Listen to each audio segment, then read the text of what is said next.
পিসি ভাইপোর রাতের ঘুমটাকে হারাম হয়ে গেছে। গতদিন আমরা এসেছিলাম, আমার অনেক দাদারা আছেন, বয়োজ্যেষ্ঠরা আছেন। মমতা ব্যানার্জি সেদিনকে আমার অনেক মেডিসিন চলে, আমি মেডিসিন আনিনি, আজকে আমি মেডিসিনের ব্যাগে করে মেডিসিনটা নিয়ে এসেছি। কিন্তু মমতা ব্যানার্জি, আপনাকে তো আমরা দেখেছিলাম,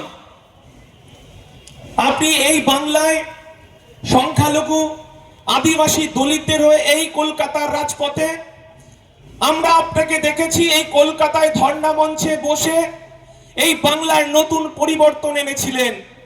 আপনার কাছে এই বাংলার মানুষ অনেক প্রত্যাশা করেছিল, কিন্তু আমরা কি দেখলাম?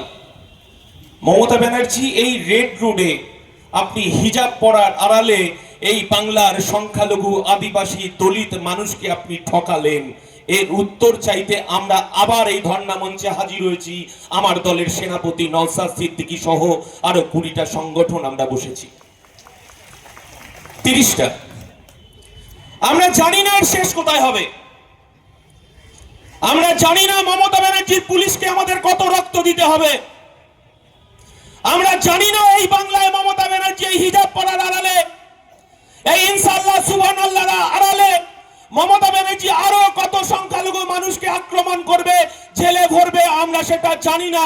তার হিসাব এই বাংলার মানুষ আজকে ধর্ণা মঞ্চের দিকে তাকিয়ে আছে। 24 সালে এনআরসি এই কলকাতায় ক্যা ছি। হ্যাঁ, এই বাংলার সংখ্যালঘু মানুষকে একটু ভয় পায়, কারণ এদেরকে এই ভারতবর্ষের রাষ্ট্র ব্যবস্থা তাদেরকে অশিক্ষিত করে রেখে দিয়েছে, তাদেরকে শিক্ষা দেয়নি। রাষ্ট্র ব্যবস্থা তাদেরকে ব্যবহার করার জন্য তাদের হাতে বোম, গুলি, পিস্তল তুলে দিয়েছে। এটা যেমন সত্যি কথা, এই ভারতবর্ষে নেতাজির সর্বক্ষণের নেতা হিসেবে সংখ্যালঘু মানুষ সঙ্গে যেমন ছিল, আর দিল্লির লালকেল্লায় এই জাতীয় পতাকাটা বেঁধেছিলেন একজন সংখ্যালঘু। এটা ভারতবর্ষের ইতিহাস। ভারতবর্ষের ইতিহাসকে কখনো গুলিয়ে দেওয়া যাবে না, কখনো মানুষকে ভুলিয়ে দেওয়া যাবে না ভারতবর্ষের ইতিহাসকে।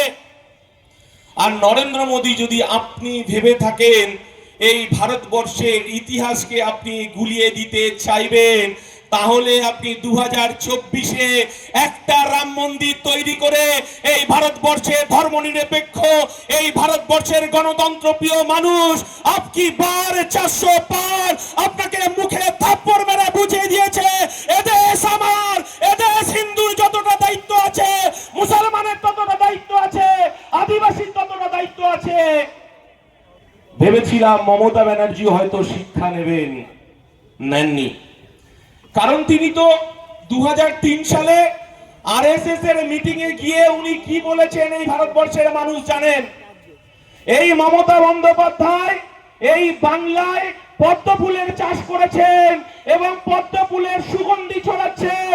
বিজেপির 77টা এমএলএ টার্গেট নয়, একমাত্র ভাঙড়ের এমএলএ নওশাদ সিদ্দিকী তার টার্গেট। আমরা বলতে চাইছি, টার্গেট করুন। এনার্জি তো সেখানেই। এই বাংলার সংখ্যালঘু আদিবাসী দলিত মতুয়া হিন্দু, এই বাংলার নবজাগরণ আনবে নওশাদ সিদ্দিকী। সবে তো শুরু। 2026-এ এই সরকারটা বাংলার মানুষ বিসর্জন দেওয়ার জন্য এই ধর্ণা মঞ্চ শুরু হয়েছে। বুথে বুথে ধর্ণা মঞ্চ হবে মমতা ব্যানার্জি, আপনার পুলিশ রুখতে পারবে না। এই কথাটা বলার জন্যই আমরা সেদিনকেই শান্তিপূর্ণ আন্দোলন করতে চেয়েছিলাম। মমতা ব্যানার্জি ভেবেছিলেন যে বুদ্ধবাবু ওনাকে এখানে মাচা বাঁধতে দিয়েছিলেন, উনি পরিবর্তন করেছিলেন এই বাংলার, সেই ভয়টা ওনাকে কুড়ে কুড়ে খাচ্ছে। নওশাদ যদি একবার এখানে মাচা বাঁধতে পারে, আমার গদি হয়তো টলমল করবে। তাই তার দালাল পুলিশকে লেলিয়ে দিয়েছিল আমাদের দিকে। নওশাদ সিদ্দিকীকে পেটে লাথি মারা হয়েছে, তাকে ঘুষি মারা হয়েছে। আমার দলের কার্যকরী সভাপতি বলছিলেন সে একজন ন্যাশনাল খেলোয়াড়, তাকে মেরে ফেলার চক্রান্ত শুধু আজকে নয়, তার গাড়িতে 17টা বোমা মারা হয়েছিল ভাঙড়ে। এখনো লড়াইয়ের ময়দানে নওশাদ সিদ্দিকী আছে। এই লড়াই আমাদের চলবে, এই লড়াই বাংলার বাঁচার লড়াই। মমতা ব্যানার্জি এত মিথ্যে কথা বলার এনার্জি কোথায় পায় সেটাই ভেবে পাই না। এত মিথ্যে কথা বলার এনার্জি কোথায় পায় জানি না। মানে ওনার কাছ থেকে শেখার আছে এটা।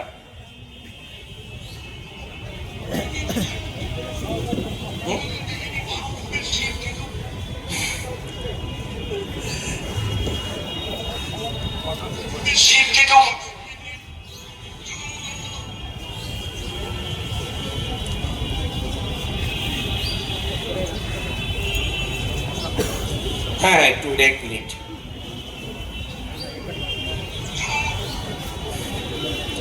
ওনার একটা বক্তব্য শোনানোর জন্য আর কি এসআইআর নিয়ে।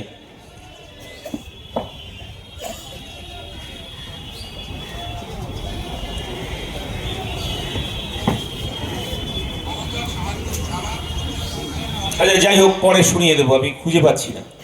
যাই হোক, উনি এত মিথ্যে কথা বলার এনার্জি কোথায় পায় জানি না। আমরা অত রাজনীতিবিদ নই মমতা ব্যানার্জি আপনার মতো। আমরা গরিব, খেটে খাওয়া, শ্রমজীবী, আদিবাসী, দলিত মানুষকে নিয়ে কাজ করছি এবং তাদের অধিকার যাতে পুনঃপ্রতিষ্ঠা হয় সেই লড়াইটা আমরা লড়তে চাইছি। আমরা জানি আমাদের পাশেই 26,000 যাদের শিক্ষার চাকরি চলে গেছে তারা ধর্নায় আছে। আমরা জানি, এই বাংলার মানুষ জানে, এই বাংলার মমতা ব্যানার্জি, আপনাকে তো দেখেছি আমরা 2007 সালে, সেদিন রিজবানুর রহমান এই রাজ্যের মুখ্যমন্ত্রী, বুদ্ধদেব ভট্টাচার্য পুলিশ মন্ত্রী। রিজবানুর রহমানের অপরাধ ছিল সেদিনকে অশোক টোডির মেয়েকে ভালোবাসার কারণে তার দমদমের পাতিপুকুরের ধারে তার লাশটা পাওয়া গিয়েছিল। আর এই ধর্মতলায় সেদিনকে মমতা ব্যানার্জিকে আমরা দেখেছিলাম, একদিকে রুকবানুর রহমান, একদিকে রিজবানুর মা, তাকে নিয়ে এই বাংলায় ইনসাফ চেয়েছিল। আর এই বাংলায় সেদিনকে মমতা ব্যানার্জি বুদ্ধদেব ভট্টাচার্যের পদত্যাগ চেয়েছিল। সেদিনকে এই বাংলার মানুষ নতুন করে বাঁচার স্বপ্ন দেখেছিল যে মমতা বন্দ্যোপাধ্যায় বুদ্ধদেব ভট্টাচার্যের পদত্যাগ চাইছে। আর মমতা বন্দ্যোপাধ্যায়, আপনি এই বাংলার আমার আনিসকে খুন করা হয়েছে, আমার তামান্নাকে খুন করা হয়েছে, আরজি করে তিলোত্তমাকে খুন করা হয়েছে। এই বাংলার মানুষ মমতা বন্দ্যোপাধ্যায় আপনাকে কি উত্তর দেবে? সেটা আপনি একজন নাকি আপনি অগ্নিকন্যা, সেই উত্তরটা আপনার কাছে বাংলার মানুষ চাইছে। আমরা পদত্যাগ চাইবো না, আপনাকে পরাজয় বিসর্জনটা দেখেই এই বাংলার মানুষ ছাড়বে। আমরা বলতে চাইছি, আমার ভারতবর্ষের সংবিধান আমাকে অধিকার দিয়েছে সমস্ত জাতি, ধর্ম, বর্ণ নির্বিশেষে তার অধিকার দিয়েছে আমার ভারতবর্ষের সংবিধান। আমার ভারতবর্ষের ধর্মনিরপেক্ষতা, আমার ভারতবর্ষের ঐতিহ্য, ভারতবর্ষের কৃষ্টি আমাকে আমার সংবিধান শিখিয়েছে। কিন্তু আজকে এটা তো ঠিক কথা, মমতা ব্যানার্জি আপনি 20 তারিখে পুলিশ দিয়ে পারলেন না। সংবিধান আছে বলেই আজকে কোর্টের নির্দেশে আমরা এখানে ধর্ণা মঞ্চে বসেছি। আমরা অনুব্রত মণ্ডল নই, আমরা পুলিশকে গালি দেওয়ার জন্য আসিনি, তার বউ মেয়েকে বিছানায় ডাকার জন্য আসিনি। সেদিন গরিব, খেটে খাওয়া, পিছিয়ে পড়া, আদিবাসী, দলিতের কথা বলতে নওশাদ সিদ্দিকী এসেছিল। আপনি তাকে পেটে লাথি মারতে মারতে আপনি জেলে নিয়ে গেছেন। এই বাংলার সংখ্যালঘু মানুষ আপনার কাছে হিসাব চাইছে।